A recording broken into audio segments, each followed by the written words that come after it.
ఈసారి గెలుపు మాదే, కేసీఆర్పై వ్యతిరేకత ఉందన్నది వాస్తవం. బీఆర్ఎస్ పార్టీపై అసత్య ప్రచారాలు, సేవల సీటు కేటాయించిన పట్ల హర్షాతికేతాలు, బేషరతుగా మద్దతు ఇస్తున్న కుల సంఘాలు. తన 40 ఏళ్ల రాజకీయ జీవితంలో ఒక మచ్చలేదు. బీఆర్ఎస్కు బ్రహ్మరథం పడుతున్న ప్రజలు గెలుపు ఖాయమంటున్న కాసాని జ్ఞానేశ్వర్.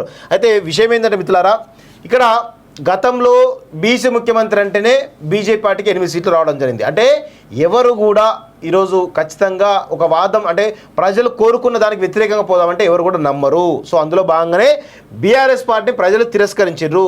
సో దానిలో భాగంగా మీకు ఎందుకు ఓట్లేస్తారు అనవసరంగా, ఇది మీ రాజకీయ జీవితంలో ఇది ఒక మచ్చ. ఎందుకంటే టీడీపీలో ఉంటే కనుక మీకు ఒక మంచి అది ఉండేది. ఈరోజు బీఆర్ఎస్లో పోయి మీకున్న స్థాయిని దిగదార్చుకోవడము. అదేవిధంగా ఇప్పుడు ఈ బీఆర్ఎస్ నుంచి పోటీ చేస్తున్నప్పుడు ఖచ్చితంగా అక్కడ ప్రజలు మిమ్మల్ని తిరస్కరించే అవకాశాలు అయితే బలంగా ఉంటాయి. మీకు అసలు ఎక్కడ కూడా పోటీలో ఉండరు వాస్తవంగా. అక్కడ కాంగ్రెస్ వర్సెస్ బీజేపీ ఫైట్ ఉంటుంది. అయితే అక్కడ పట్నం మహేందర్ రెడ్డి వస్తే ఖచ్చితంగా భూ కబ్జాలు అవి అన్ని రకాల అరాచకాలు ఉన్నాయి వాస్తవంగా. అక్కడ కాంగ్రెస్ పార్టీ సహకరించే పరిస్థితి లేదు. సో అట్లా కూడా కనబడతా ఉంది. అయితే ఎక్కడ కూడా ఇక్కడ బీఆర్ఎస్ సంబంధించి కాసాని జ్ఞానేశ్వర్ మంచి వ్యక్తే, కానీ ఏం చేస్తాం, ఒక మంచి అంటే right person in wrong party, right person in wrong party అన్నట్టు. దయచేసి మీరు అనవసరంగా మీ ఇజ్జత్ తీసుకోవడం తప్ప ఏమీ ఉండదు. మీ డిపాజిట్ వస్తుందో రాదో డౌటే కనబడతా ఉంది.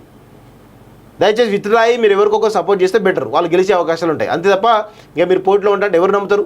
అసలు బీఆర్ఎస్కి క్యాడర్ ఉందా? తాండ్రులో ఉందా? వికారాబాద్లో ఉందా? పరిగిలో ఉందా? చెవేలలో ఉందా? రాజేంద్రనగర్లో ఉందా? ఎక్కడుంది? ఎక్కడ లేదు. ప్రకాష్ గౌడ్ ఉన్నాడు. ప్రకాష్ గౌడ్ ఎవరు సపోర్ట్ చేస్తాడు? కాంగ్రెస్ సపోర్ట్ చేస్తాడు.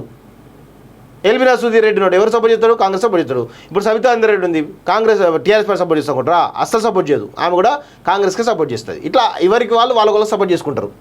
అది రాసి పెట్టుకుని చేవేల్లో కూడా కొండా విశ్వేశ్వరరెడ్డి 100% గెలవడం ఖాయం. అలాంటి ఇంటలెక్చువల్ చట్టసభల్లో ఉండాలని చెప్పేసి తెలంగాణ సమాజం అనుకుంటా ఉంది వాస్తవంగా. ఎందుకంటే చేవెళ్ళ అంటేనే ఒక చైతన్యవంతమైన ప్రాంతం. రంగారెడ్డి జిల్లా ఒక చైతన్యవంతం. ఈ రాష్ట్రానికి ఆర్థికంగా సాయం చేస్తున్న ప్రాంతం ఏదైనా ఉంది అంటే అది రంగారెడ్డి జిల్లా మాత్రమే.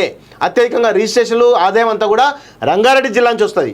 అలాంటి జిల్లాలో విఘ్నులు చాలామంది నిజాయితీపరులు ఎక్కువ ఉంటారు. కాబట్టి ఖచ్చితంగా ఈరోజు కొండా విశ్వేశ్వరరెడ్డి లాంటి నిజాయితీ పరులు చట్టసభల్లో ఉండాలి. అలాంటి మేధావులు, అలాంటి ఇంటలెక్చువల్ చట్టసభలో ఉంటే చట్టసభలకు గౌరవం పెరుగుతుంది.